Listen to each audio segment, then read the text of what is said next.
Yeah, yeah, yeah.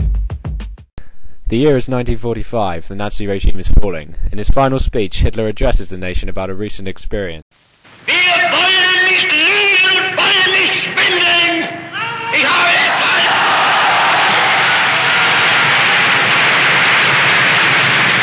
Ich habe deshalb es abgelehnt, jemals vor dieses Volk hinzutreten und billige Versprechungen zu geben. In uns selbst allein liegt die Zukunft des deutschen Volkes. However, a few days later, the Allies smashed through Berlin, causing Hitler to kill himself and his family. The Allies are victorious.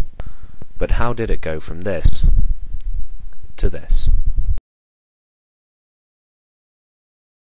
After World War II, there became an increasing sense of mistrust between USA and USSR. This suspicion led to the USA taking a policy of containment against USSR to stop the spread of communism. To begin with, steps were taken to protect Europe to contain communism in the West. However, in doing so, communism was allowed to expand into the vulnerable area of Eastern Asia and into Korea.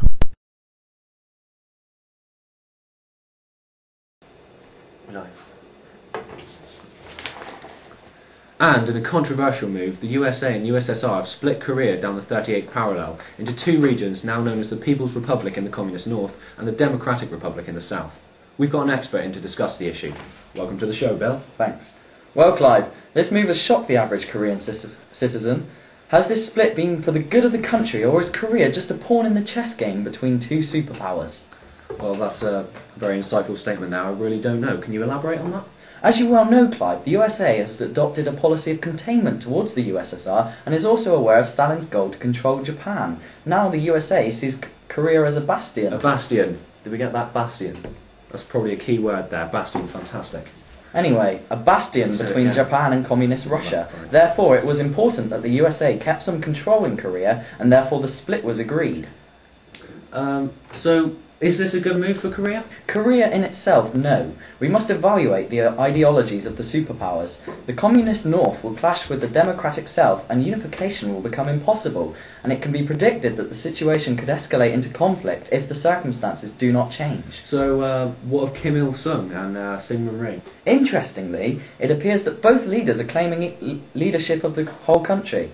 This is very aggressive, especially in the South, as the USA had sworn by the policy of containment, which this seems to contradict. This could prove ill-conceived in the near future. Would you say possibly clumsy as well as ill-conceived? Yes, this seems as clumsy as Hitler on roller skates. Well, I'm sure we all remember that. Thanks, Bill. Let's turn to our current affairs correspondent for the latest in very important American domestic news. Thanks, Bill. Today, Budgie, everyone's favourite bag, has learnt how to ice skate.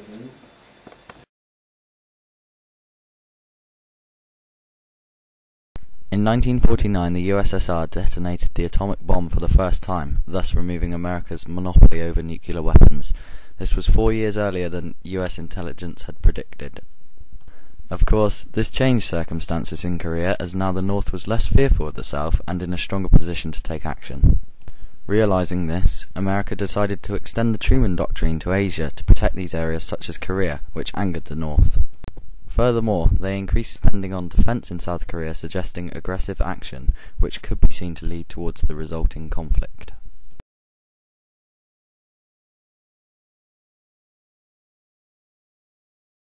China becoming communist in 1949 was also a major turning point in USA foreign policy.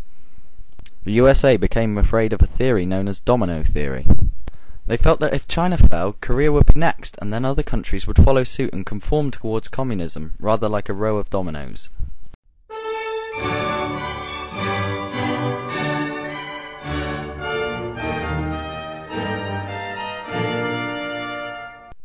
Welcome, comrades, to Russian news. Welcome, comrades, to Motherland's top and only news station, with me, Boris, and him, Boris, who's sitting on genuine Russian space ball. Remember, if you watch any other station, you'll be killed for Motherland. Top news today. China joins its brothers in glorious communism. Comrade Stalin is most pleased that capitalist pig dogs fear Russian takeover. We have an expert on the subject. Boris, do you think this is a good idea? Da, vodka.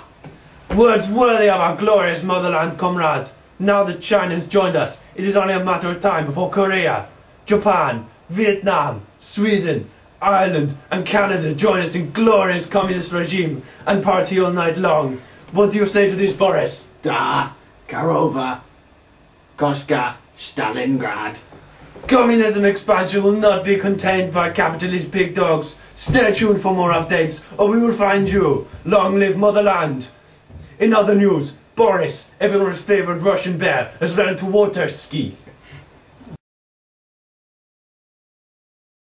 Throughout the US occupation of South Korea, it was apparent that they did not care much for South Korea and were only interested in using the country against the USSR. This became clumsy as they lost the faith of the southern people and led the North to believe that they could invade without provoking a major response. This idea was furthered when Secretary of State Acheson gave a speech in 1950 that failed to mention the Koreans.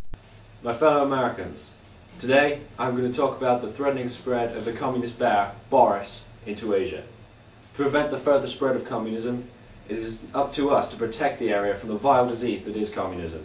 As Americans and nosy bastards, it is our duty to stick our noses in and protect these countries from this threat. I cannot guarantee that we will succeed. I cannot guarantee that Stalin will die. I cannot guarantee that Boris will fall.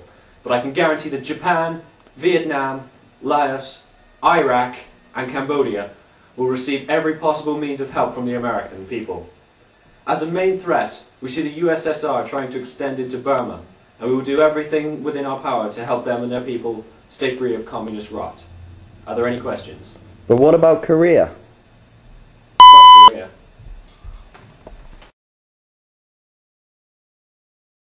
When conflict finally did occur in Korea in 1950, it can be seen as the result of the clumsiness of US foreign policy. The policy of containment against the USSR, although built on strong foundations, was operated in a clumsy manner, with many mistakes made, the major one being splitting the country. It can also be seen that the USA were ill-advised to back Syngman Rhee so heavily as, despite being anti-communist, ran a harsh, aggressive dictatorship that was almost destined to lead to conflict. Furthermore, the USA took passive action in Korea, leaving it to be run under this dictatorship, and appeared to not care for the Korean people, encouraging the North to invade, both to improve their lives and because it would not provoke an armed response from America.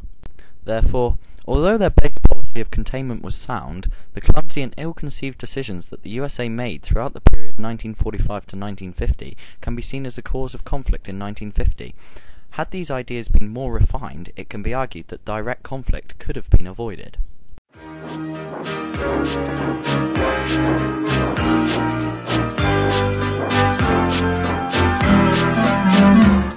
Go shorty, it's your birthday. We gon' party like it's your birthday. We gon' sip Bacardi like it's your birthday.